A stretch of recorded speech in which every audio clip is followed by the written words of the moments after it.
आसान है। Please sir. Mentally strong कैसे होते हैं और मेंटली स्ट्रांग होने का मतलब क्या है, ये हमको मिल करके आज फाइंड आउट करना है।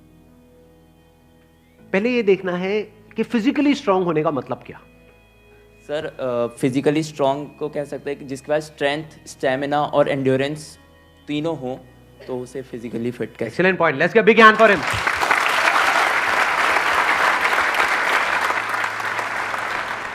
क्या हम ये कह सकते हैं उसकी मसल स्ट्रांग हो? हाँ, क्योंकि कुछ भी लिफ्ट करने के लिए, सही। वेट उठाने के लिए मसल्स का स्ट्रांग होना जरूरी है। मसल्स वीक होंगी तो आप नहीं कर पाओगे, है ना। जो ओवरऑल स्ट्रक्चर है उसमें बोन्स भी आ गई, मसल्स भी आ गई, वो स्ट्रांग होनी चाहिए, उसको हम फिजिकल स्ट्रेंथ बोल सकते हैं। अभी यही फंडे जो हम फिजिकल में देख रहे हैं, इसी को मेंटली देख करके और फिर समझने की कोशिश करेंगे स्टेप बाय स्टेप कि उसका मतलब क्या। कि फिजिकल स्टेमिना तो हमको समझ आता है कि फिजिकली हम जल्दी ना थके।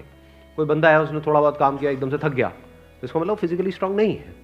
जैसे बहुत लोग होते हैं, जैसे ही अपनी फिजिकल ट्रेनिंग करते हैं, कुछ भी करते हैं, हल्का सा भी दर्द होता है तो छोड़ देते हैं, छुई मुई टाइप के, है ना। तो बड़ा दर्द हो रहा है, भाई दर्द नहीं होगा तो बनेगी कैसे, है ना। Right sir. तो हल्का सा भी कुछ होता है तो छोड़ देते हैं, एंड्योर नहीं कर पाते हैं पेन को। Yes sir. तो पेन को एंड्योर करने की जितनी हमारे अंदर पावर है उसको हम एंड्योरेंस बोल सकते हैं। सर मेरे हिसाब से फिजिकली स्ट्रांग होने का मतलब ये है कि सबसे बड़ी चीज़ ये है कि बीमारियों से दूर होना चाहिए उसे। अगर मतलब कई बार ऐसा होता है कि हमें फिजिकली स्ट्रांग दिख रहा है पर्सन, बट वो होता नहीं है। यानी कि एक बंदा हो सकता है वो फिजिकली हमको स्ट्रांग बाहर से दिख रहा हो और वेट भी बहुत अच्छा लिफ्ट कर रहा हो, और लेकिन उसकी इम्यूनिटी वीक हो। Yes sir. तो हम कह सकते हैं अंदर से वो बंदा कितना स्ट्रांग है। यानी कि जो भी डिजीजेज है, मतलब जो भी बीमारियां हैं, उनसे लड़ने की उसके अंदर कितनी पावर है उसकी बॉडी के अंदर। Yes sir. एक तो फिजिकल पावर, एक है उसकी इम्यूनिटी हम बोल सकते हैं। Yes sir. अब एक एक करके इन पॉइंट को देखते हैं कि मेंटल स्ट्रेंथ में किस तरीके से हम अप्लाई कर सकते हैं। सबसे पहले बात हमने करी फिजिकली स्ट्रांग होने का मतलब क्या, स्ट्रेंथ। मतलब आप कह लो वेट उठाना है। जैसे कहीं हम जा रहे हैं रेलवे स्टेशन पे, यहाँ पे, वहाँ पे, एयरपोर्ट पे, और अगर दोनों हाथ में पूरा भारी भारी पूरा भरा हुआ लगेज है, जैसा हम लोग इंडियंस ज़्यादातर लेकर के जाते हैं, लगेज बंदे से भारी होता है, सही है नहीं है? 3-3 बंदे बैठ बैठ करके उसको पैक कर रहे होते हैं घर पे, माँ चढ़ी होती है और साथ में बच्चे भी, बेटा तू भी आ जा, तू भी आ जा, पति का अरे तू क्या देगा, इधर बैठ। सारे बैठे हुए हैं और उसको बंद कर रहे हैं, फिर उसको उठा रहे हैं, है ना। तो कहने का मतलब है कि अगर आपकी मसल स्ट्रांग है तो आप उठा लोगे, एफर्टलेसली उठा लोगे। इसी को तो फिजिकल स्ट्रेंथ कहेंगे। एक है बहुत एफर्ट लगा के आपको कुछ छोटा सा काम करना पड़ रहा है, एक है बहुत बड़ा काम भी आप कर रहे हो बिना किसी एफर्ट के। क्यों? क्योंकि आपकी बॉडी स्ट्रांग है, आपकी मसल स्ट्रांग है। बिल्कुल इसी तरह से थिंकिंग मसल्स, यानी कि कोई प्रॉब्लम आई तो आप ये देख सकते हो आपकी थिंकिंग मसल्स कैसी है, बेस्ड अपॉन कि आपका रिएक्शन कैसा है जब कोई आपकी लाइफ में प्रॉब्लम आती है। 3 सिचुएशंस हैं यहां पे, तीनों को एक एक करके देखते हैं। एक है कोई बड़ी प्रॉब्लम आई हमारे सामने और हमने अपने हथियार डाल दिए और हम एकदम से परेशान हो गए, तो हम क्या कहेंगे, हमारी मेंटल मसल्स कैसी है, वीक है। मतलब बिल्कुल ऐसा हो गया कि लगेज थोड़ा सा भारी है तो लगेज भारी है मैं नहीं उठाऊंगा। अरे भाई अपने आप को स्ट्रांग कर, मैं आगे ट्रैवल नहीं करूंगा। क्यों? क्योंकि लगेज भारी है, मैं तो यही रहूंगा, बस स्टैंड पे ही रहूंगा, मैं नहीं जाऊंगा। आप हंस रहे हो लेकिन ऐसे हम करते हैं लाइफ में। कोई बड़ी प्रॉब्लम आई तो हम क्या करते हैं, अपने हथियार डाल देते हैं, मतलब वी गिव अप, फेस ही नहीं करते हैं उस प्रॉब्लम को। ऐसी कोई प्रॉब्लम नहीं है जिसका सॉल्यूशन ना हो इस दुनिया में। अगर प्रॉब्लम है तो सॉल्यूशन भी है, बट सॉल्यूशन तक पहुंचने के लिए we need thinking muscles, we need to think a lot in the right direction. और ये राइट डायरेक्शन और रॉन्ग डायरेक्शन क्या है? राइट डायरेक्शन मतलब solution oriented approach, wrong direction मतलब प्रॉब्लम ओरिएंटेड अप्रोच, कि हम प्रॉब्लम में ही जाकर के स्टक हो गए हैं, बस उससे आगे बढ़ ही नहीं रहा है हमारा दिमाग। इसको हम कह सकते हैं मेंटली हमारी जो मसल्स हैं वो वीक है, मेंटली हम वीक है।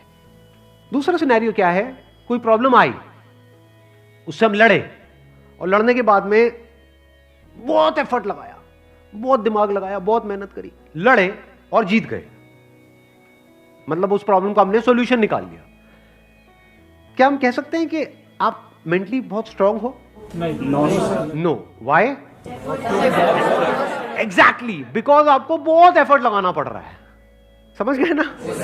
हाँ, जैसे कोई बैग उठाना है तो बहुत एफर्ट लगाना पड़ रहा है जी, दोनों हाथ लगा दिए और ये घसीट घसीट के जा रहे हो, और पहुंच गए, कह रहे हो हाँ मैं तो वो। भाई कुछ नहीं, तेरी कमर में लचक आ चुकी है। The second scenario is better than the first scenario but not as good as the third scenario. Third scenario क्या है? बड़ी से बड़ी भी कोई प्रॉब्लम आई हमारी लाइफ में, हम पहले ही उसके लिए तैयार थे और ऐसे सॉल्यूशन निकल के आ गया। मतलब वो प्रॉब्लम जो दुनिया के लिए बहुत बड़ी है, जिसको देख करके लोग डरने लग जाते हैं, वो प्रॉब्लम आपके सामने आई,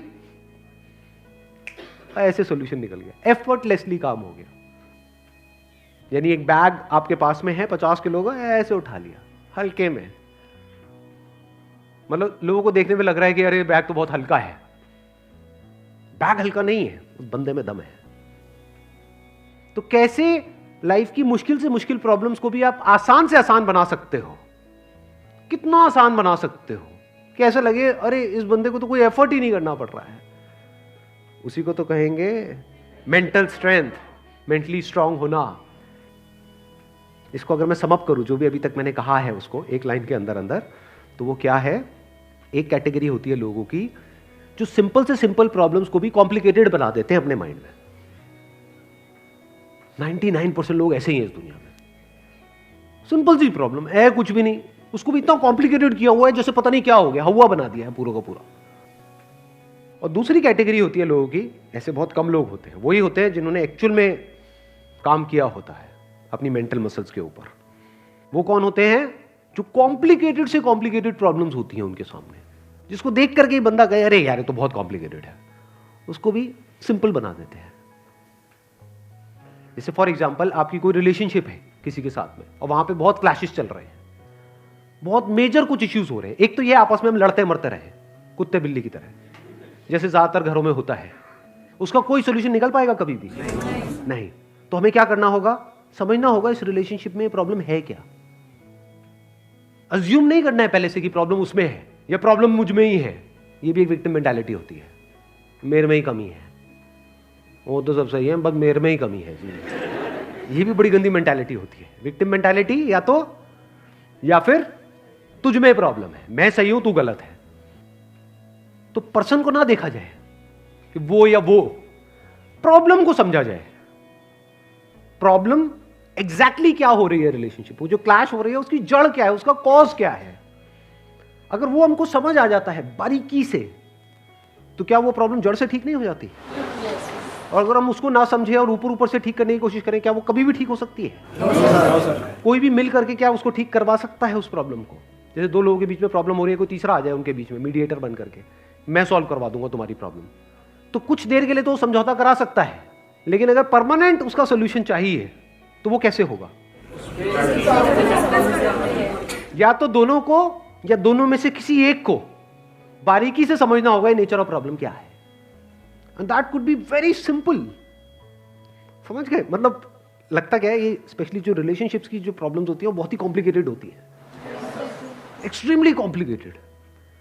समझ ही नहीं आ रहा था क्या करें क्या ना करें। कई बार होता है कि बहुत ही सिंपल होता है उसका सोल्यूशन। अगर मान लो मेरी किसी के साथ में रिलेशनशिप है, उसमें कोई प्रॉब्लम हो रही है, तो उसको बारीकी से ऑब्जर्व किया, अच्छा प्रॉब्लम हो क्यों रही है और इतनी बड़ी प्रॉब्लम क्यों हो रही है, उसकी जड़ क्या है। तो जब जड़ तक गया तो मैंने देखा कि अच्छा मैं कुछ इस तरह से बोलता हूं जहां से पूरा खेल शुरू होता है। अगर मैं ये ना बोलूं तो, और इसकी जगह ये बोल दूं तो क्या खेल अलग डायरेक्शन में नहीं चला जाएगा?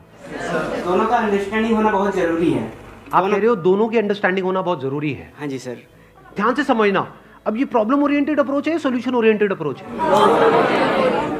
ये प्रॉब्लम ओरिएंटेड अप्रोच है जिसका कोई दुनिया में सॉल्यूशन नहीं है। ये बिल्कुल ऐसा है कि सरकार को तो अपना काम अच्छे से करना चाहिए। ये जो चाहिए है ना, ये हम इंडियंस की नस नस में दौड़ रहा है। सड़कों पे सबको अपनी गाड़ी ढंग से चलानी चाहिए, रेड लाइट पे सबको रुकना चाहिए, ये होना चाहिए, वो होना चाहिए, यहाँ पे सफाई होनी चाहिए, दोनों को एक दूसरे को समझना चाहिए, जो कभी नहीं होगा। तो क्या हो सकता है, इसका सोल्यूशन क्या है? ये हो गई प्रॉब्लम ओरिएंटेड थिंकिंग कि हमारी लड़ाई की जड़ क्या है, मैं तो उसको समझता हूं वो मुझे नहीं समझती। समझ गए ना? आ गई ना प्रॉब्लम। जबकि सोल्यूशन क्या है? मुझे ही समझना है, खत्म।